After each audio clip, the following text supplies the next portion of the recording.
Okay, in this video we're just going to talk about some of the issues that people have been having with SanDisk drives and sort of what's been happening with all of it, because it's sort of quite important really to know what's going on with this. And essentially Western Digital and SanDisk kind of merged together back in I think it's 2016, so quite a long time ago. But earlier this year, basically, there's been issues with some of the drives. So some of the SanDisk portable drives, these ones, and even one of the My Passport, which is one of the kind of the bigger hard drives, still external, but a kind of one that you'd probably use more on your desk.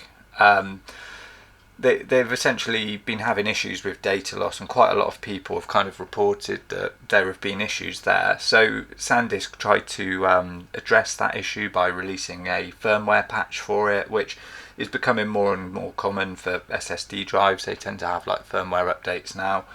So they released that, and then people were still having the issue with the drives. So it's kind of escalated to the point now where they're actually going to end up going to court over selling drives that were believed to be faulty drives, essentially, that weren't working out of the box. Some people aren't ever going to update the firmware on these, even if it if it did resolve the issue. So it's sort of a fair point. It should work out of the box. The issue is quite a serious one. So essentially people are saying once you start to fill the drive, it gets to a certain point and then the drive itself just seems to become corrupt. And the only way out of it is to reformat the drive, which of course means you lose all of your data. So you're locked out of all of your data. You can't recover it without reformatting the drive, which essentially makes it impossible to actually get the data back.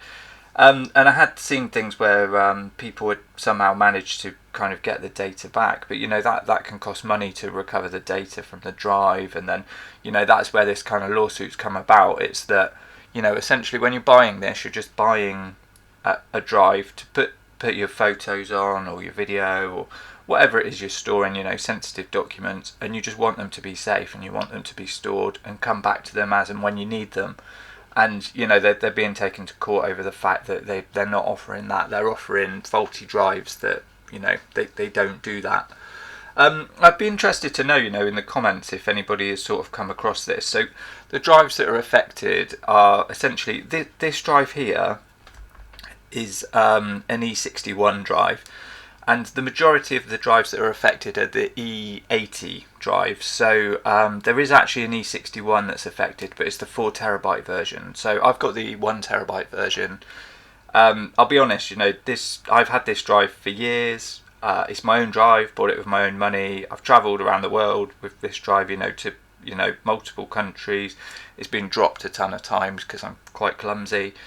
But I've shifted tons and tons of video and photos off this drive back and forth, and it's been rock solid for me. So I don't know if the manufacturing process of these drives has kind of changed. And I know with bigger drives, so say the 4TB version of this drive, I know the bigger the drive, sometimes the more unreliable they potentially can be. So so the E61 4TB is one of the ones that's affected, and then essentially the whole E81 range. So they essentially look a little bit like this drive. Well, they're pretty much identical to this drive, but they're just they look a bit more glossy. They're like a premium version of this drive. So they've got kind of like this bit's kind of shiny, and I think it's got like a trim around the outside.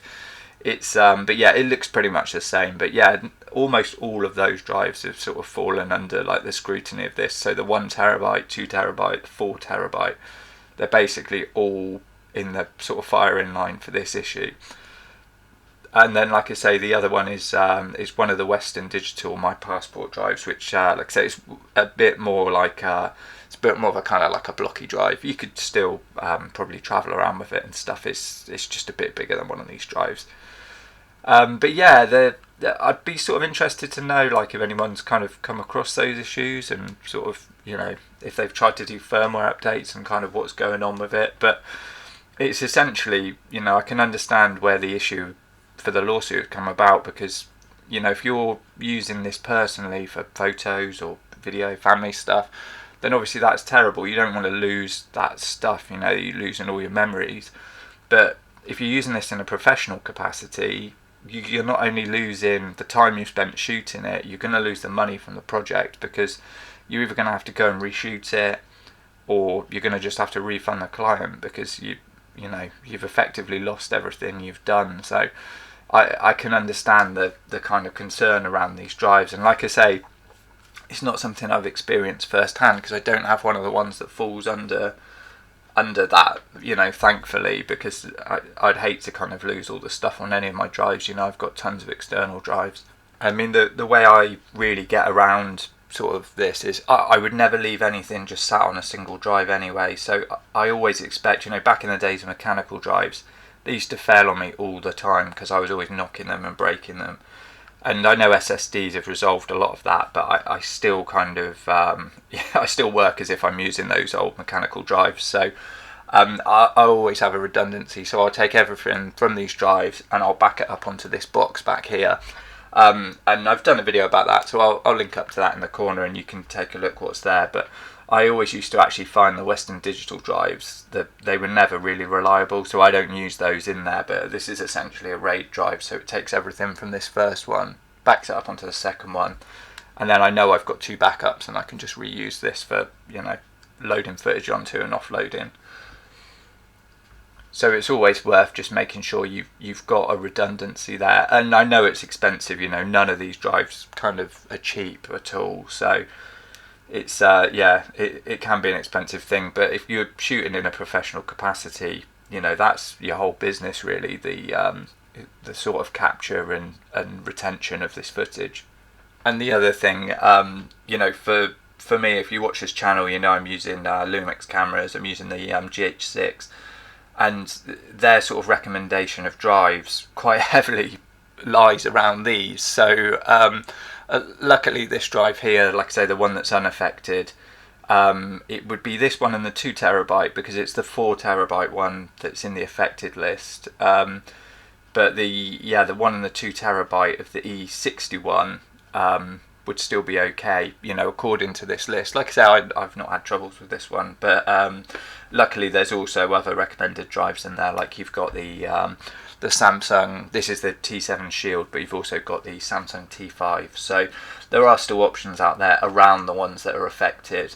And I'm not really sure what the process is if you've got one of these affected drives, if you can sort of put it up for a return or what's really happening with it. But yeah, I'd be interested to know if anyone's kind of been, you know, affected by this, and yeah, see the sort of outcome, because it's yeah, it's not really something that's come about before, so it'd be interesting to see how it all kind of unfolds.